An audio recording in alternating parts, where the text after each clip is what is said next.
People have got every right to say, no, I don't want that treatment. I can't believe it. You even need to get a permit to die these days. Statistics have shown that a third of people never ever take the medication. The night before he was due to take his medication, the aged care provider said, no, you can't do it here. Voluntary assisted dying is not suicide. It's not fair. We all got our problems. Why do they get the chance to leave?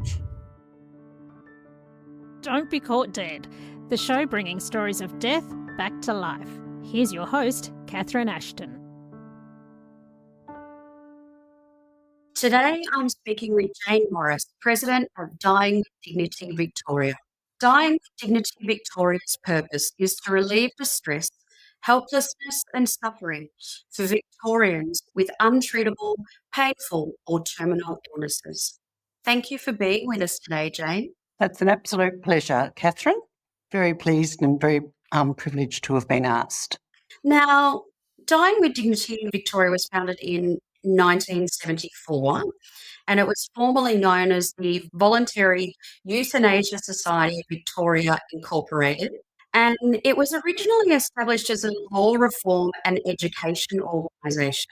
Can you tell me a little bit more about the history of the organisation, Jane? Right. Well, in 1974, a couple formed the Voluntary Euthanasia Society of Victoria. They had no medical training and they decided to form a committee simply because they saw a need for it and nobody else was doing it. They didn't have any financial resources, and in the beginning, a lot of the material that they distributed actually came from the Euthanasia Society in England, which was quite amazing. They then travelled to Oxford as a couple and represented Victoria in what was to become the first of the World Federation of Right to Die societies. Shortly after they came back, Dr Robert Young and the esteemed bioethicist Dr Helga Kuser joined the board. And they managed to persuade the health minister at the time to establish a parliamentary inquiry into dying with dignity. They then also looked at establishing the Medical Treatment Act, and this was passed through Parliament in 1988. And this was a really big success on the part of Dying with Dignity Victoria, because the medical treatment showed people that they did not have to accept treatment in hospital. So if someone was rushed to the emergency department, for example, people have got every right to say, no, I don't want that treatment.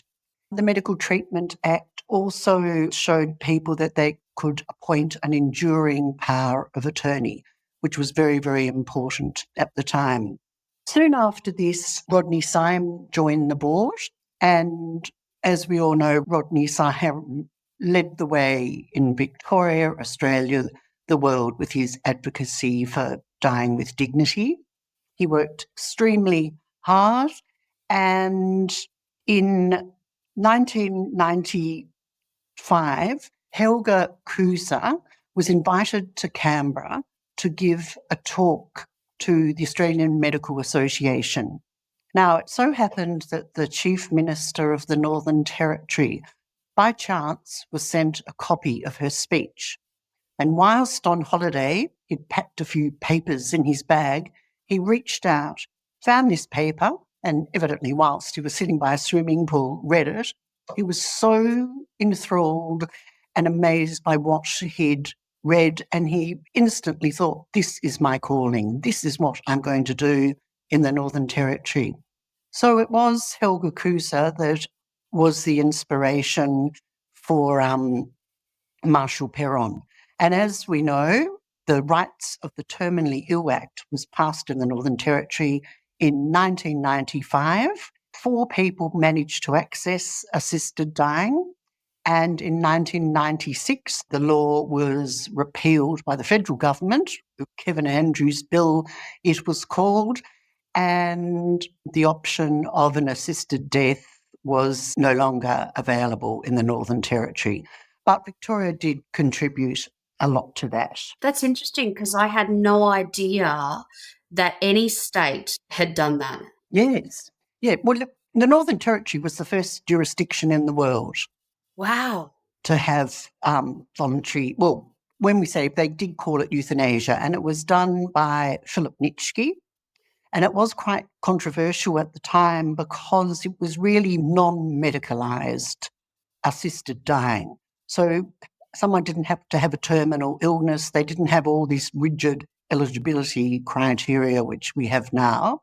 And as I said, 4 people. The first person in Australia was a man called Bob Dent, and his wife Judy, since then, has been the sole advocate in Northern Territory, and she's the president of their Northern Territory Voluntary Euthanasia Society.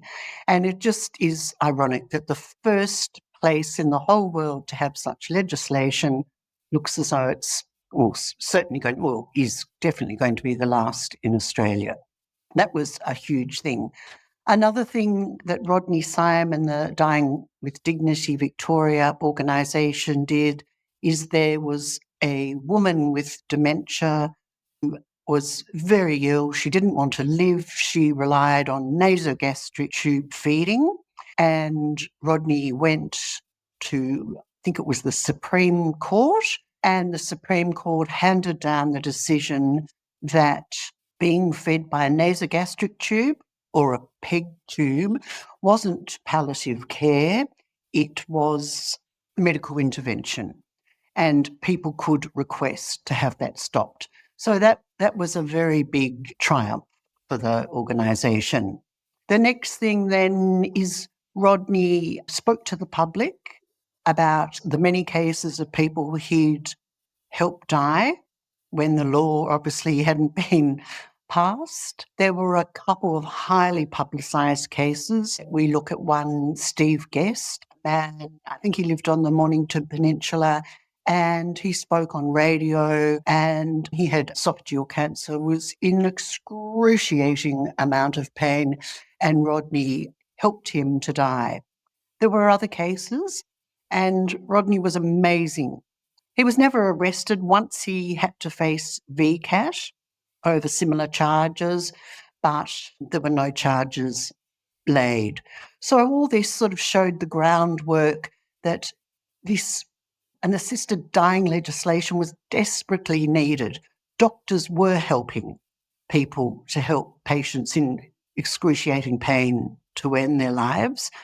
And I think on the front page of The Age, there was known as the Melbourne Seven, and 7 doctors came together. They were happy to go public, and they stated that they had helped their patients to die, which was, again, a really big thing.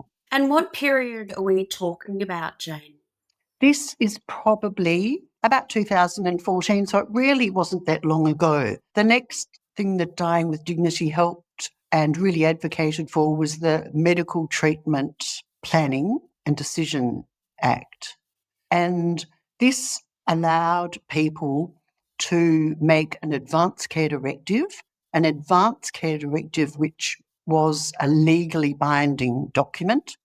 And it also allowed people to appoint what's called a medical treatment decision maker. And this was someone who would almost be the person's voice if they became incompetent.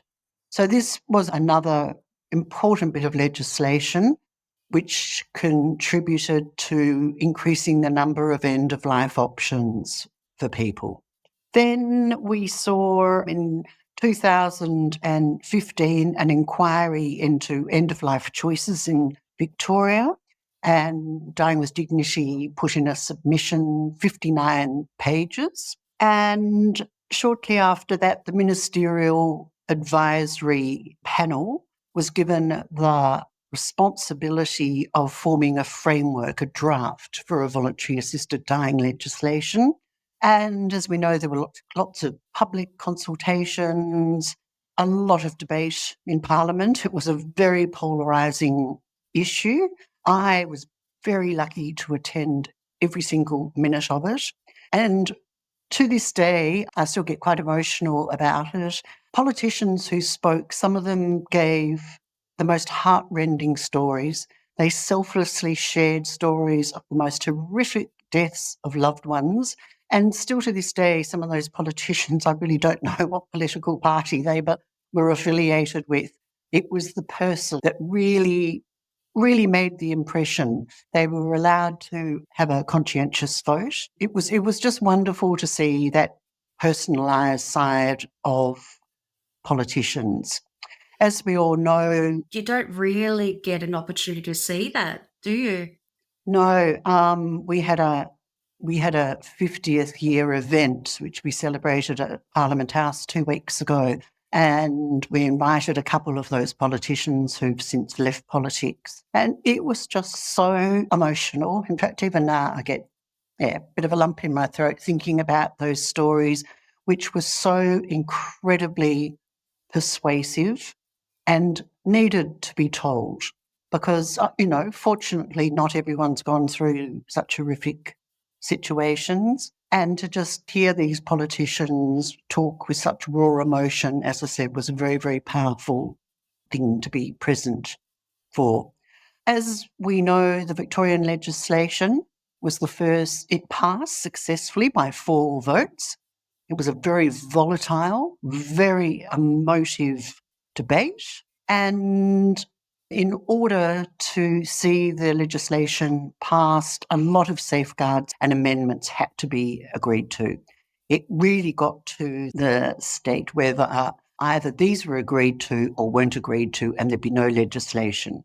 And as this was probably about the 50th time VAD legislation had been presented before an Australian state in 30 years, Victorians decided, yes, we'd take it no matter what form it was. It was better to have something than nothing. And that was in 2017? That was in 2017, and then there was an implementation phase of 18 months so that voluntary assisted dying became a legal, operative end-of-life option on June the 19th, 2019. In 2020, Dying with Dignity Victoria, we organised a conference in Melbourne and we asked representatives from all the other organisations around Australia, and it was fantastic. We all shared information, and what was wonderful for us and for the other states is that they had so much to learn from us.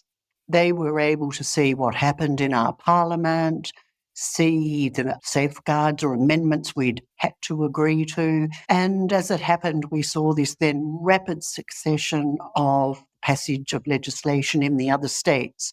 But each state progressively down the track had the opportunity to look at and assess how the debate had gone and how the implementation phase went, and then how the actual law was operated, which was fantastic. And so what changes have you seen during that time? Changes with each state, you mean, in legislation? Changes within Victoria and society from 2017 to nowadays? Well, I think we'd like to have seen a lot more changes. As amazing as it is and hard to believe, a lot of people, and this includes doctors, are unaware that voluntary assisted dying is a legal end-of-life option. We would have thought that the word would have got around. We do a lot of public presentations. There's been a lot of media articles, radio, so forth. And it's quite extraordinary to think there are still a lot of people who are unaware of it. There's been obviously some groups and things who've done a lot of advocacy work, and they have been talking about voluntary assisted dying. We've seen changes in as much as we are members and supporters, the gratitude they've expressed to us that this is an option. But at the same time, there is a lot of discontent and frustration that our laws are so, the eligibility criteria are so stringent.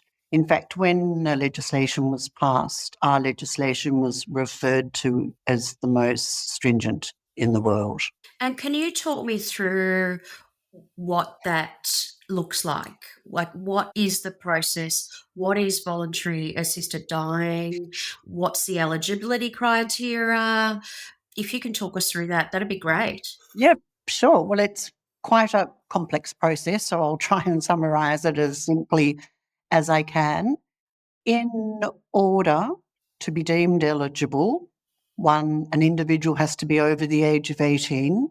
They have to suffer from a disease, illness, or medical condition which is progressive, incurable, and advanced. And most importantly, they have to be suffering from pain that they consider unbearable, not the doctor, that they consider to be unbearable and that cannot be palliated to a level that they find tolerable. Okay. In Victoria, it was decided the person, in regard to residency requirements, had to be an Australian citizen or have sought permanent residency, and they had to have been a resident in Victoria for the last 12 months. Oh, okay. Yep. So they're probably just the basic requirements. There's other criteria. But what happens then if someone goes then to their doctor, they've been diagnosed with cancer, for example, they'll go to their doctor and they'll say to the doctor, now, I'm in enormous amount of pain. I don't think, it looks as though I've got a very long life ahead of me. And what are my options? Now, the doctor in Victoria will say to that patient, your options are, they may suggest chemotherapy, immunotherapy, surgery, pain relief, but unfortunately in Victoria, the doctor is not allowed to bring up the topic of voluntary assisted dying. This is highly discriminatory because a lot of people don't know about it. A lot of people, as we know, have the white coat syndrome. They go to the doctor and whatever the doctor says, they take as gospel, and they would never, ever dare say, but isn't there something else? A lot of people don't have access to the internet, so they're just unaware of voluntary assisted dying. What must happen in Victoria is it must be up to the patient to say to the doctor, but I want to know about voluntary assisted dying. South Australia's the same, and it's called the gag clause. Other states have noticed this. They, in their legislation, have said that the doctor may provide the option of VAD on the condition that they also provide the option of palliative care. So that we see that as a huge, huge negative about the process. And as I said, highly discriminatory and highly unfair. We're going back now to the process where the person does go to their doctor and they say, yes, but what about voluntary assisted dying? As they're going out the door and the doctor says, oh, you want to know that? I can talk about that now. Come back and sit down.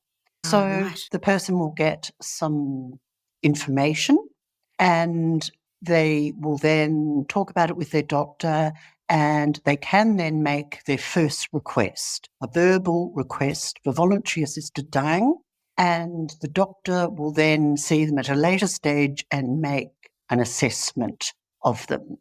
If this doctor agrees that they're eligible for the assisted dying process, the doctor becomes the coordinating practitioner, and he will then let the patient know a few days after, yes, I do think you're eligible, and they advance to the next stage, which is where they see another doctor. Has to be a specialist in the underlying disease that the patient's suffering from. And this is another fault with the Victorian legislation because this was an interpretation of the legislation. It was said that the doctor had to have experience in the underlying disease, but at no stage did it say specialist. But the Victorian legislation was unfortunately interpreted like this. And it makes it very, very difficult because people living in the country don't have access to neurologists. A lot of specialties, means they need to come down to Melbourne to see them. My thinking is also just the length of time to get an appointment. Absolutely. Absolutely. There are so many negatives in the process that work against some people, and particularly people living in rural regional areas. Anyway, when and if they get the appointment with the specialist will then do the secondary assessment. And if they also agree that the patient is eligible, they will then fill out a form, and that patient is then told that the coordinating doctor and the consulting doctor both agree. The patient is then asked to go back to the coordinating doctor where they provide their signature in the form of written consent. And this has to be witnessed by two independent individuals. And for some people, it is very, very hard to find these individuals because not everyone wants people to know that they are going through the voluntary assisted dying process. So Dying with Dignity Victoria very quickly became aware of this problem, and we set up, basically with our board, it started with board members, we set up a little pool of witnesses who were happy to go and be there as witnesses to this signing of the document, which was just fantastic. It has been such a successful program. In fact, it's been too successful. And after 5 years, we're, I think, just about to do our 500th witnessing, which is quite incredible.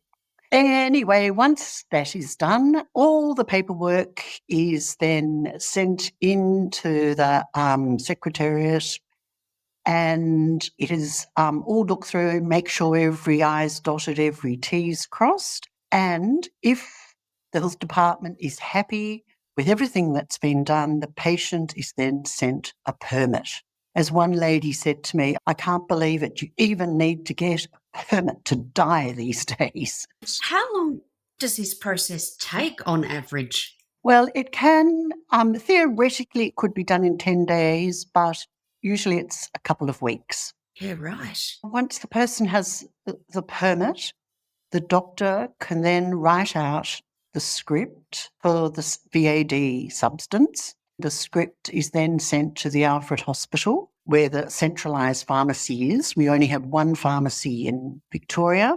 And when the individual is then ready to receive the medication, they ring the Alfred Hospital, and two pharmacists must deliver it in person to the patient's home, which is a huge thing. And during COVID, this became quite problematic because the pharmacy were on a skeleton staff. And as you can imagine, some distances, you can travel up to 5 hours in Victoria.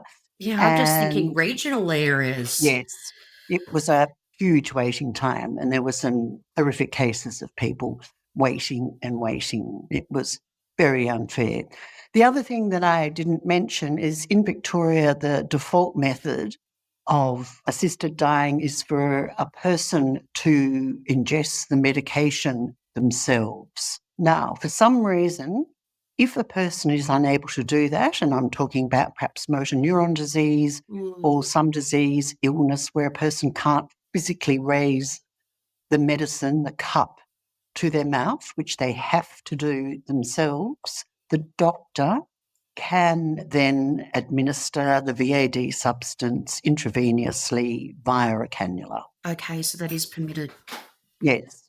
And then once the person receives the oral medication, it comes in the form of a little black box, which is locked with a key. And during the debate, people would say, well, where'd they put the key? They should have another box to hide the key to this and that. It was, quite unnecessary because all the little details. Well, when you think of the average person's laundry, I mean, there are so many toxic chemicals in a household And to have all this lock and keys and things, anyway, look, that's the way it is. But the person receives the lockbox and they can keep it, well, for as long as they want.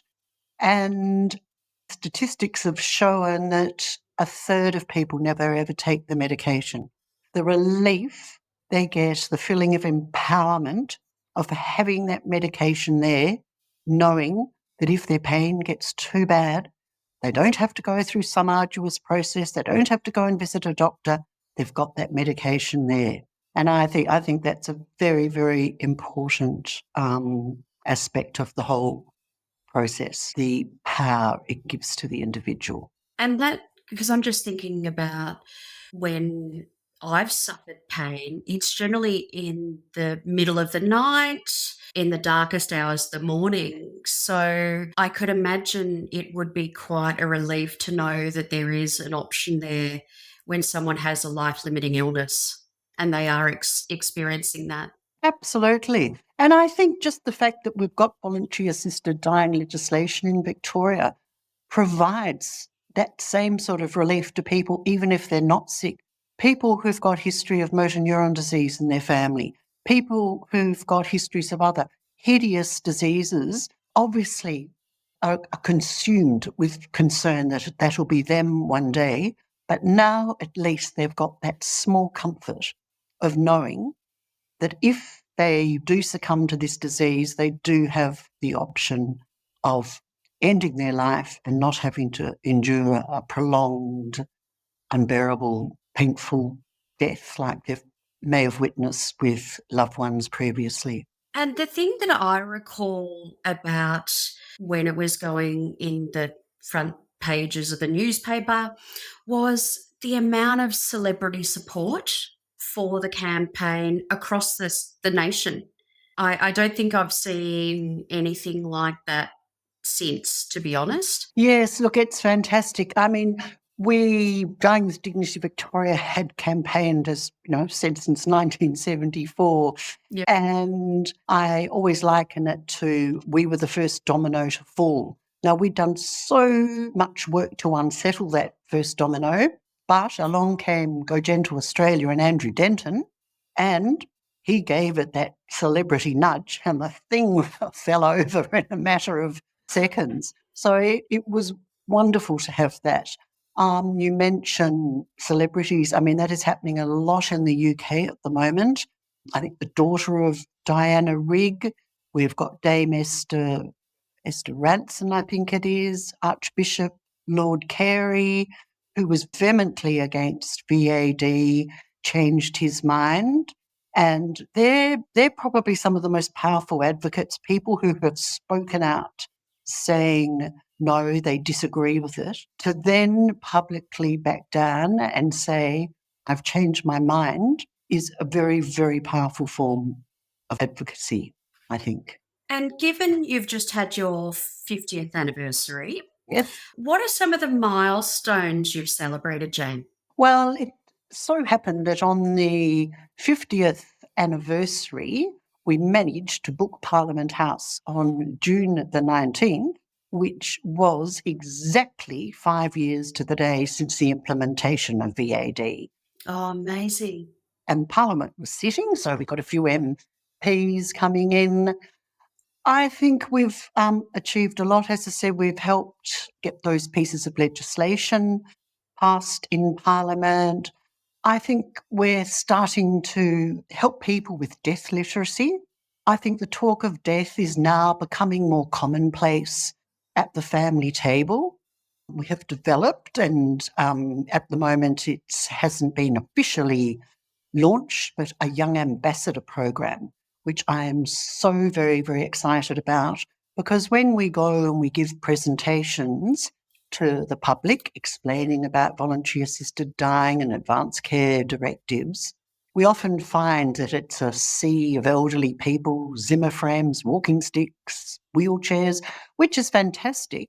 But as we know, unfortunately, anyone over the age of 18 can be diagnosed with a terminal illness or be in some terrible car accident.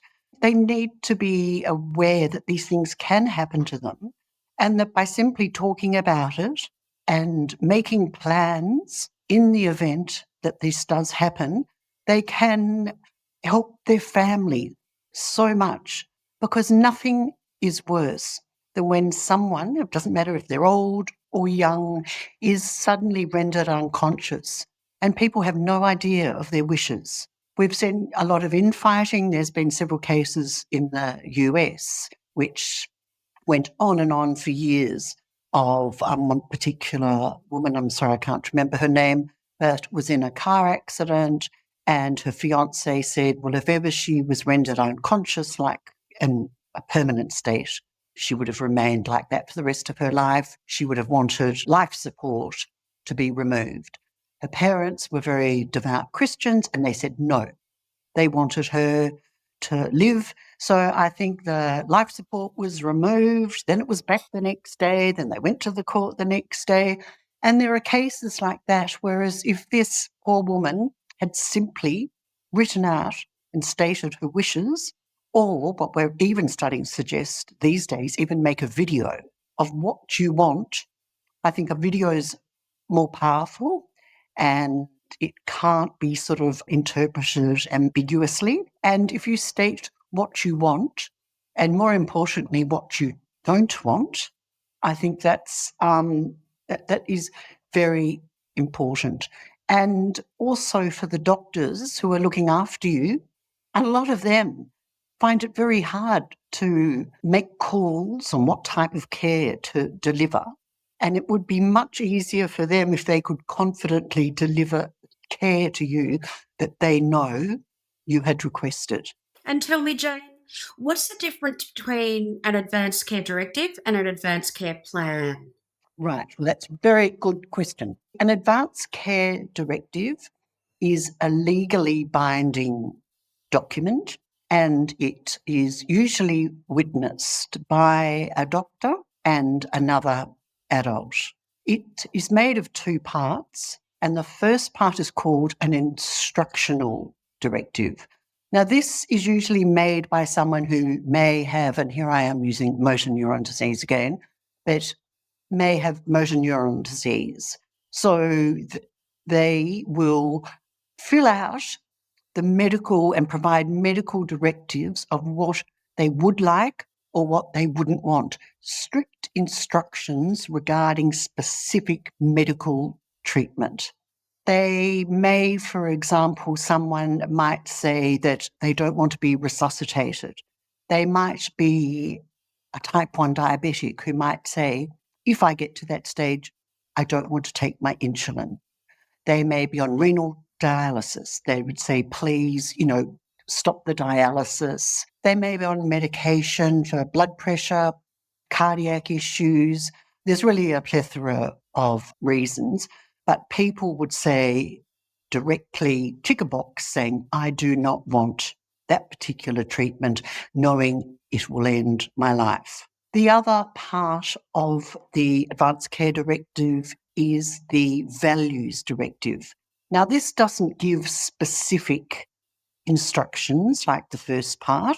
This is more about the actual person, their values, what they want in life, or the type of death they want. It's more just of a general list expressing their wishes of the type of lifestyle, the type of life, and the type of death they'd like to experience. When values directive especially is made, often a medical treatment decision maker is appointed. And this person is someone who knows the person really well and will go in and advocate for them. And what I'm trying to say here is often your loved one would be the worst person to have advocating for you because they don't want to see you die. They will do everything to keep you alive. So you need a friend with sort of, dare I say, a bit of bull terrier about them who's going to be outspoken and say to the doctors, no, she said she didn't want that. She didn't want to remain in bed and need to be toileted and spoon-fed. So it is a very important part of the Advanced Care Directive to do that. Now, the Advanced Care plan can be made by someone, but most commonly we see families making this for a person who perhaps is about to enter a nursing home. And it's a bit like a values directive. It's more or less about the type of care they wish. It's care that's centred on that unique person and tries to meet the needs of that unique individual rather than, as I said, including, specific medical instruction. So, what is your recommendation to someone who's deciding, what do I do? Make up your mind that you're going to do an advanced care directive. Talk about it. Rodney Syme, every time he talked or gave presentations to the public, he would sort of end every sentence and begin every sentence with talk, communicate, talk, communicate. Talk to your family, talk to your postman, communicate with your friends, and express your wishes to everyone. When people write their advanced care directive or their advanced care plan, we tell them to make as many copies as they can, hand one out to their neighbours, hand one out to their loved ones, take it to the hospital, take it to the doctor, upload it to your My Health record. And I've even known people who stick them on the fridge. And someone once said they had it stuck on the back of their front door. So if the ambulance came and then had to take them out, they'd see this great big sign on the back of the door. So I think everyone, as I said, just needs to be realistic and think, yes, something happened to me. And by writing an advanced care directive and talking about it, it's helping others. It's helping the doctors, but more importantly, it's helping your family and friends for them to make decisions according to your wishes. That's very good advice, given I personally have experienced a car accident and how things can change very quickly in a very short period of time. Now, tell me, how can people access the services of such witnessing that you're mentioning, and what other services do Dying with Dignity Victoria offer? Yes, well, look, we do quite a few. First of all, we explain about end-of-life options. We've got a wonderful website, and on our website you can look up advanced care directives, voluntary assisted dying. We have personal stories that people written to us. We have a section where people have written in questions, which we've had doctors on the board answer, and there's little videos. We, I suppose most importantly, go out into the public. And as I said, we visit probus clubs, U3As, councils, retirement villages, and we give a presentation, a PowerPoint presentation on advanced care directives and also voluntary assisted dying. These are usually absolutely fantastic. And the interaction we have with people after and the questions and the stories we hear just makes it all so worthwhile and just creates that personal, touch. We're not just doing our work, we're out there seeing the people and also, more importantly, hearing what they want and what is wrong with legislation and the obstacles people are up against and impediments, just being in aged care homes, being in nursing homes. It's wonderful. So presentations are highly valued. We also, as I said, provide the witnessing program, which has just been too successful. Some people find it very hard to attend, as I said, to visit their doctor. And we do have advice on 2 forms of transport people can use, and one is Angel Flight Australia, and it's one I'd never actually heard about. And it's pilots who are wanting to get up their hours, and they have their own planes and they volunteer their time in their plane and will transport a person free of charge to that destination. Now, I've got to emphasise there, they are not trained. There is no medical equipment on the plane. But if someone wants to get from A to B for an assessment or a consultation with a doctor, I think it's a fabulous idea. It's amazing. The other thing is the Victorian Patient Transport Assistance Scheme. And this was something else I had never, ever heard of, but it is for people who need to see a specialist. And as we're saying, you usually end up in the city for that. And they will be subsidised for travelling. I think it's, no, just wait, I will have to actually look this up. If they live in a rural or regional area that's more than 100 kilometres away from Melbourne. And that's a fantastic initiative, I think. Yeah. We also, I haven't mentioned yet, but one of the major, or the spine of the whole VAD process is the Victorian Voluntary Care Navigators. And this is a group of health professionals, and they started up at the Peter MacCallum Hospital, and they are like the centre, the hub of all the questions, either from doctors, patients. We ask them, and they have been absolutely amazing. They now have these navigators in every regional health region. And one task that they can help people with is arrange travel packages.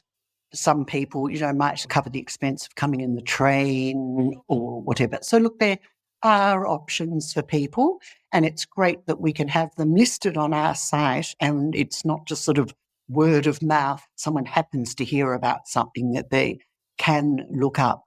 We also have on our website something we thought was very exciting, and we have a little map, and on it are some little dots, and they're the names of aged care facilities which will allow voluntary assisted dying to occur there. Now, Victoria was one of the only, I think Victoria and Western Australia were the only states that legislation did not look at institutional conscientious objection.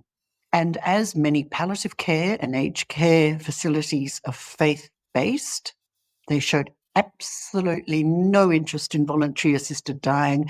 Many actually put out policy statements at the time saying they would not allow it. We had a lot of people ringing saying, can we go to this place? Where do you suggest? So we sent out letters to 660 aged care facilities in Victoria. We got very, very few responses. So there are not that many dots on the map, but this was more or less after the legislation had become operative. And as I said, there was a fair amount of stigma around it. I think a lot of aged care facilities felt if they allowed it, they were openly condoning it. And we're hoping to send out another round of letters because we know that there are facilities where voluntary assisted dying is allowed, but the aged care facilities won't publicly say that is happening there. So that really reinforces the importance of having those conversations, because if you're looking at a hospice or an aged care facility, you need to take into consideration what services they may condone or support while you're in their care. That is so true. And I think we all realise now every time we go out in the car, a beautiful house has been knocked down and here's another aged care facility. And often we see on the television or wherever we are these brochures with, an elderly person sipping a cocktail while they're playing bingo. But we're finding now what people really want to know are more medical-based needs. And is voluntary assisted dying allowed there? And we think that it won't be long before that will be something that they will have to put on their brochures. It will almost be a marketing tool because it is becoming more and more important to people. There have been cases, and there was one particular case I can think of, where a man had been deemed eligible for voluntary assisted dying. He went into an aged care home. He told them that he was eligible and that was something he would be doing soon. The night before he was due to take his medication, the aged care provider said, no, you can't do it here. And this man was taken by ambulance to a major public hospital where they did everything they could to make the man comfortable. But the fact was that he had been thrown out of a nursing home. And, there have been other cases.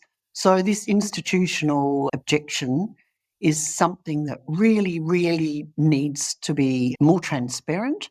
And I do feel that the more places that say, yes, we will allow it, it will sort of almost be that peer group thing. Well, if people aren't going to come here because of it, we're just going to have to, go with the pack, so to speak.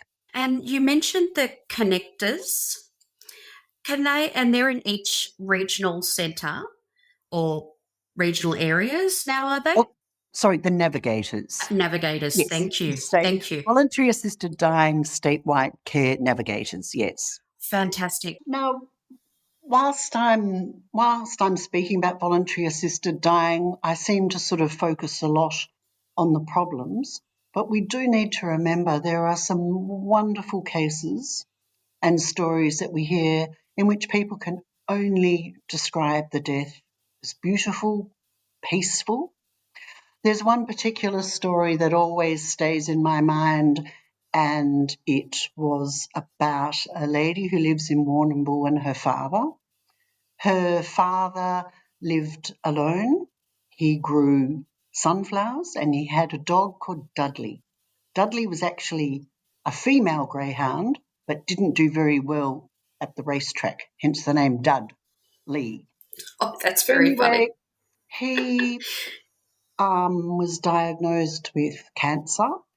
Fortunately, his daughter had heard about voluntary assisted dying and she came up with him to Melbourne. Initially, his request for voluntary assisted dying, the doctors didn't know much about, but she persevered and they went through the process and he got his permit and went back to Warrnambool with his box of medication. He was in a little hospital down there and she said to him, Dad, you really need to write a little thank you letter to the hospital and the staff here because they've just been so wonderful with you. And he said, no, I'm not going to write a letter. And she said, I know, why don't we give them some sunflower seeds from your garden? And they can each we'll put a little bowl on the desk and they can each take a handful, throw them on the garden at home, and every time the sunflowers come out, they'll think of you and they'll also think of voluntary assisted dying. So I spoke to this beautiful woman and she helped me after her father's death, which she said was absolutely beautiful. As you said, we still got to remember that it's someone dying. Even if it's a beautiful death, they've still lost someone. But this woman was wonderful and she agreed to talk to other people. And we actually made a little card. It had pictures of sunflowers on it. We had the story of her father and Dudley on the back, and we actually sticky taped some sunflower seeds from his garden onto the card, and we sent it out to as many people as we could. And it was just such a beautiful story, and I still speak to this woman, and it just has so many wonderful images and warm emotions associated with it. But as I said, that was in the early days, and there are probably a lot of other stories like that, but often it's the negative stories you hear about the most. A lot of people who've had a wonderful experience, don't often want to sort of volunteer it, whereas as soon as something goes wrong, we hear about that. But yes, I always think of Dudley, and every time I see a sunflower, every time I always think of that beautiful story. Oh, that's lovely. Thanks for sharing, Jane. That's beautiful. So, if someone was considering voluntary assisted dying in a regional area, they could come to your website and look up to see who was in their area they could get support from?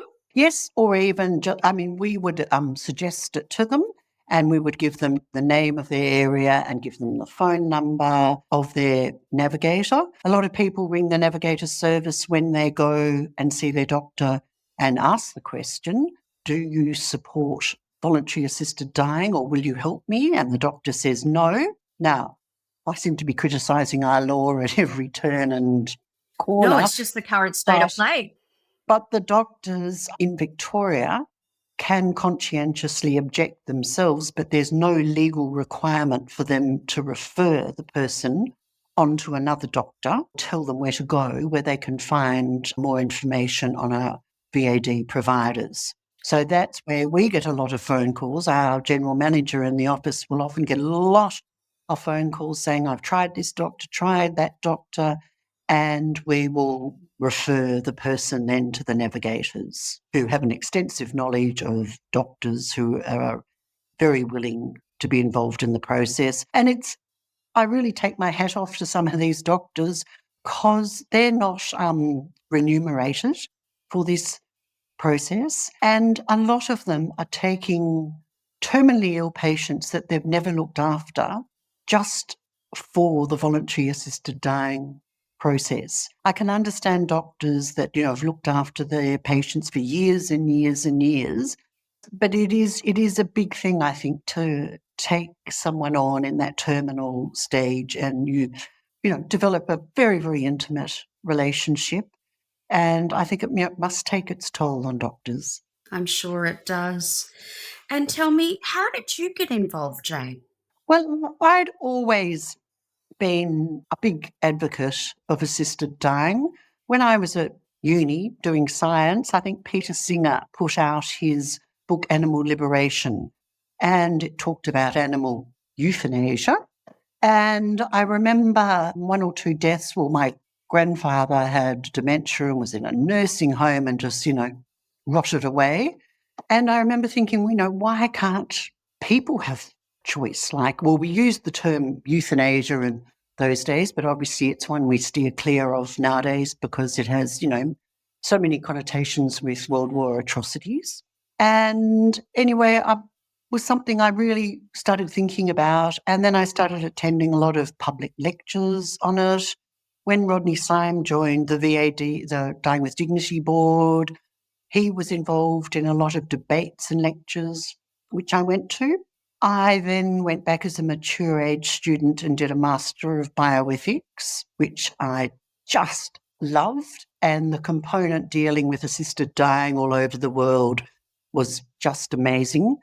I then talked to Rodney Syme and said, what can I do to join Dying with Dignity Victoria and what can I do to help? And we met on several occasions, and unfortunately, just as I was about to start doing some work, my mother was diagnosed with motor neuron disease. So that obviously consumed my life. And then after Mum died, which was in 2015, I have to say, luckily, Andrew Denton appeared on the scene, and I happened to see something on social media that he was asking for stories of bad deaths for a book he was going to write. And I wrote my story, and straight away someone rang me and said, this is just what we're looking for. And he produced the book, The Damage Done. And they launched the book at the National Press Club and Canberra, and a couple of my friends came with me. And from then on, I was just absolutely, swallowed up by the whole process, so passionate. I did a lot of work then for Dying with Dignity Victoria and joined the board in 2019, became vice president last year or the year before, and then president last year. But I think anyone who does this work, well, most people who do this work do it because of someone. And I do it because of my mum, and my dad had a equally horrendous death. And, as I said, we all do it. It's voluntary, but it's something I'm doing for them. Well, I'm sure they'd be very proud of the work you're doing. Thank you. Now, Jane, we've covered off on the history of Dying with Dignity Victoria up until, really now. Where's the future? What do we expect? Do we need to change? You've mentioned a few challenges that currently exist with the legislation. Well, you have asked a very, very good question there, because at our 50th year celebration, that was one of the things that we divided the time between what we'd achieved and where to next. And that is very much going to be in the hands of the young ambassadors. And they've got some incredible ideas. They're coming from a different perspective. They've got so much to offer. I mean, even just their involvement with the media and getting the message out. They are just going to take this all to another level. In the immediate future, of course, we need to see changes and amendments to our legislation. We haven't yet received the results of it, but it was in the legislation, it was mandated that a 5-year review on the first 4 years of VAD operation be carried out. Now, as I said, it was purely only on the operation, and there was no indication that there would be any legislative change. And this caused us great concern. And it seems that we are going to have to work really, really hard to achieve these changes that people so desperately want. And it's changes like I've already mentioned to you, getting rid of the gag clause. Another major problem that has proved extremely problematic is that of the federal ban on discussing VAD over a carriage service. So this is telehealth. And as we saw in COVID, nearly every medical field was able to conduct discussions and have consultations over a carriage service. Now, what happened in Australia was that I think it was 2005, the Federal Criminal Code was amended, and it was amended to say that inciting or counselling suicide over a carriage service was illegal. Now, the reason for this there were two reasons. One was, as I mentioned before, the Northern Territory had their euthanasia program available for a couple of months, and Philip Nitschke did set up a website which people could access, which would more or less tell them how to end their lives. So that was one thing they wanted to prevent.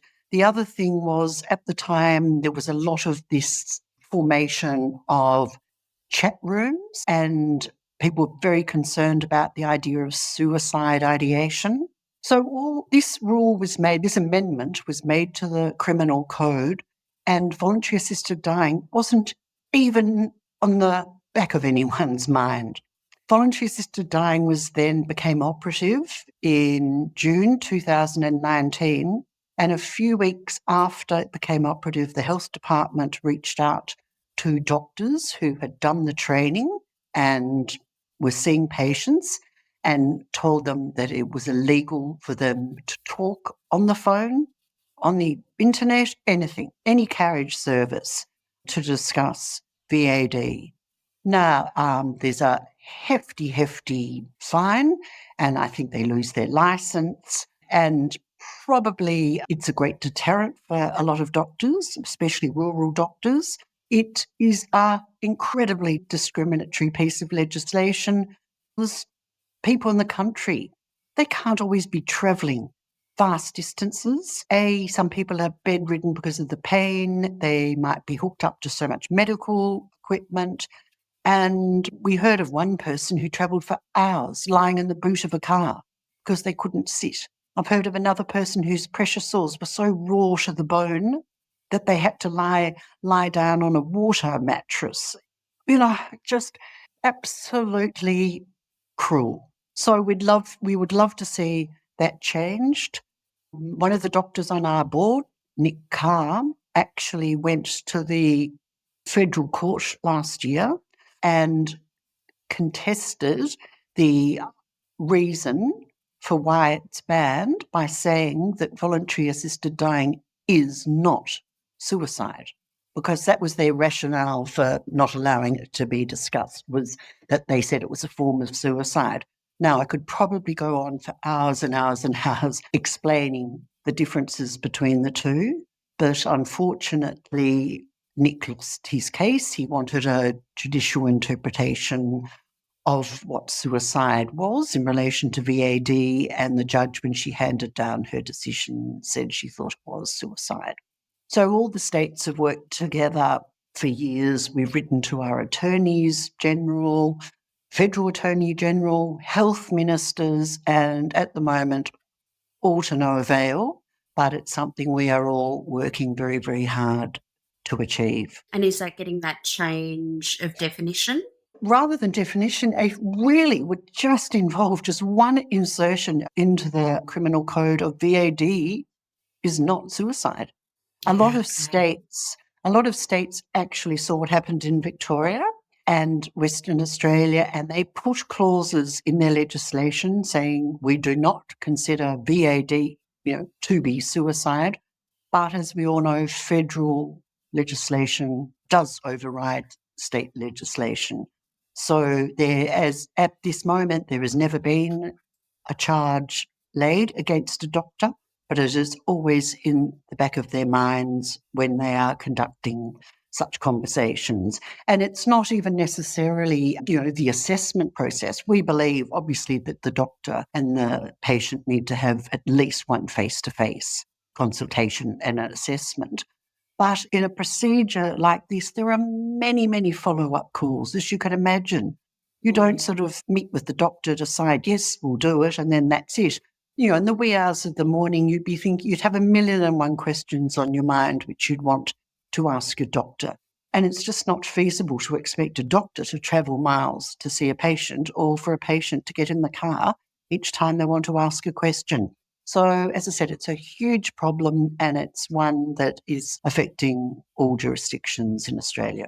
Especially given how much we rely on technology. Oh, Our interview now is yes, being done online. It's just part of our everyday life nowadays. absolutely. Absolutely. And I just think those, poor people, there are people who have not accessed voluntary assisted dying, have had to lie there suffering prolonged death without adequate pain relief, without this, without that, because they just have not been able to seek the medical advice they want.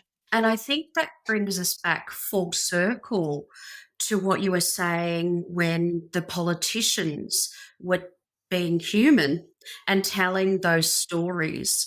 And I think that's something that we need to remember, is that when we're talking about this, we're talking about people, mums, dads, sons, daughters, brothers, sisters, who are in these life limiting illnesses and have these situations where they're in extreme pain, and it's not just an obscure person that we don't know. Oh, absolutely. There have been some horrific stories, and you just feel so helpless. I mean, it reminds me of when I was nursing, to see these people in the most excruciating pain, and all you could do was wipe their brow, like in the Florence Nightingale, and hold their hand. And why weren't they allowed to be given extra morphine? Because in my day, analgesia had to be given strictly 4-hourly. No sooner, even if the person was in excruciating pain. And why? The doctor didn't want his patient addicted to drugs. Even if they had 3 days left to live, you did not want a dependency on analgesia created. I'm sure you should have seen, would have seen quite a few scenarios in your time. And tell me, the one topic that I hear mentioned in relation to voluntary assisted dying is dementia, and where the challenges around that. Well, that is the number one topic.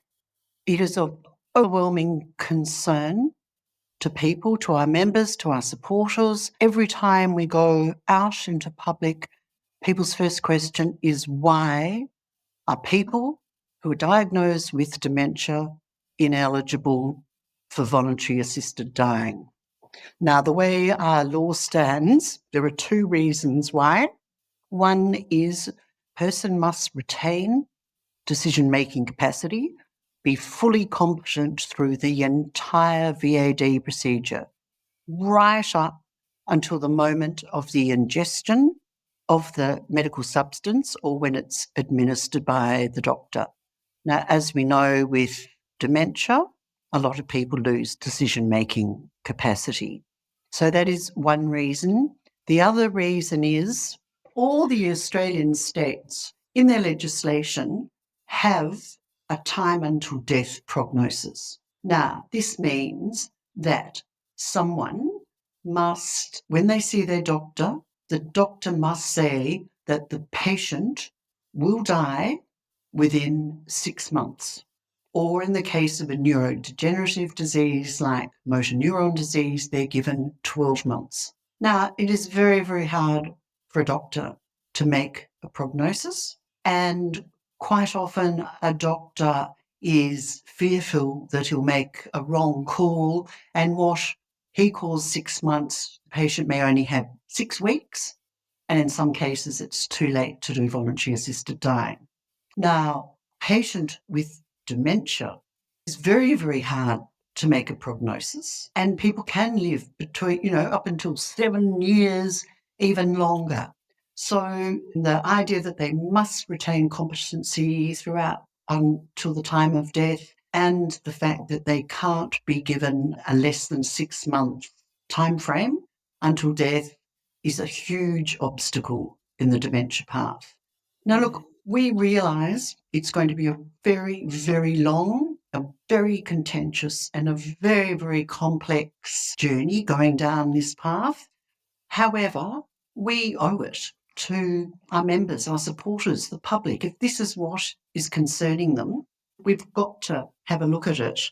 Dementia is the second most feared disease in Australia after cancer, and it's the leading cause of death for Australians over 85 and women over 76. At the moment, there are 450,000 Australians living with dementia, and that's expected to go over 1 million by 2050. Now, as we know, our nursing homes are not in a good state. How we are going to help these people is the big unknown. There are a lot of people who have witnessed a loved one die from the effects of dementia. There are a lot of people who have younger onset dementia in their family. And that is incredibly frightening for them. I mean, we all lose our keys or do something, but for people like that, they think, is this the start? I've looked at surveys from overseas, and there are quite a lot of people who have experienced cases of dementia in their family who, upon receiving diagnosis, take their lives in that initial post-diagnosis period. And that is happening. And that is happening in Australia. Rodney Syme described dementia as the worst journey of all. And he knew he had helped so many people to die from every type of cancer and every horrific disease. But he thought dementia was the worst. He wrote a book before he died called A Completed Life. And we actually posthumously published this book late last year. And it talks about the dementia journey. And whilst he was writing it, his beloved wife was going down that path. He knew exactly what lay ahead for her. It is just a horrendous disease, and it does sort of almost fit the bill for voluntary assisted dying in as much as it is terminal. It does become advanced and it's incurable. As I said, we really want to have this discussion. We need more and more people talking about it, where we can't give the answer. This is what should be done. This shouldn't be done. A lot of people have suggested that you should, whilst you're competent, be able to say in an advanced care directive, when I reach the stage where I can't recognise my children, or I can't look after my personal hygiene, or I can't feed myself, whatever scenario, then I want help and I want voluntary assisted dying. As we've seen in other countries, the Netherlands, people with dementia, yes, they can have an assisted death, but it is very hard. I've read reports, by doctors saying it is very hard when you go to someone who then is incompetent. And quite often people with dementia can appear happy. It's almost a symptom of the disease. So the doctor might go and say, well, look, this is the day we're doing it. And the person might say, oh, but I'm having a lovely day today. I was in Africa this morning and I'm off to the Antarctic tonight and I'm, off to play bowls and all that. And it is a very, very hard task for a doctor. New Zealand's done some great work on this, where they've sort of gone further and made allowance in an advanced care directive. Nothing's been done yet, but they've just done some draft papers where you could then say, I definitely want it. And when the doctor comes to help me die, if I appear happy and all that, I still want to go ahead. If I'm aggressive and, physically abusing the doctor, I still want to go ahead. So there's no easy answer to it. It's a very, very contentious issue, but it is something that just preys on so many people's minds. And as I said to you, I've spoken to quite a few people whose family where young onset dementia has been prevalent, and it's just a hell of a life for them. Mm. And they say if only they knew that when the time came, they could have an assisted death, it would make their remaining life just so much better. Now, Jane, two things that I want to ask you about before we finish up is firstly, how does voluntary assisted dying work in with palliative care? Well, that is a terrific question, Catherine. In the beginning, people suggested they were polar opposites and that palliative care wanted nothing to do with voluntary assisted dying. We've always insisted they are complementary. We believe palliative care is amazing. My mum died in a palliative care facility and the care was exemplary until she was dying, and then things weren't so rosy. But palliative care has so much to offer. And as I said, we see the two processes as complementary. Palliative care have said that in a very small number of cases, they are unable to treat the pain of patients. And it is this small number of people that are given the option of assisted dying. I've seen over the last couple of years and heard reports from doctors saying that this sort of rift is now closing at a rapid rate. And there are a lot more palliative care facilities and palliative care in itself that are a lot more accepting of voluntary assisted dying. And they're also able to see that when people get the medication, that their quality of life is so much better, and that palliative care and voluntary assisted dying can coexist.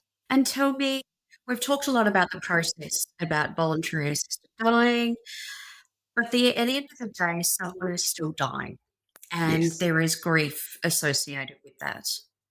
And perhaps more complicated grief because they've gone through the voluntary assisted dying process. So I believe you've set up an initiative with Grief Line Australia, or Grief Line, I should say.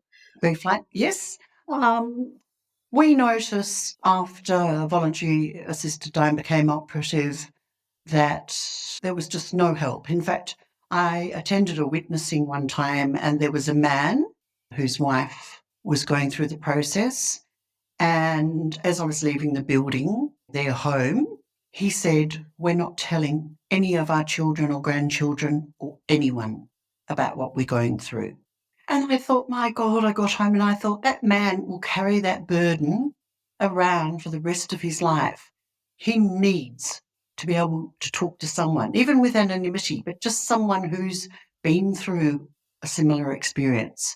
Yeah. Anyway, we started up a one-on-one peer support group, and we would just put people in touch with each other for a phone, just to have a chat over the phone.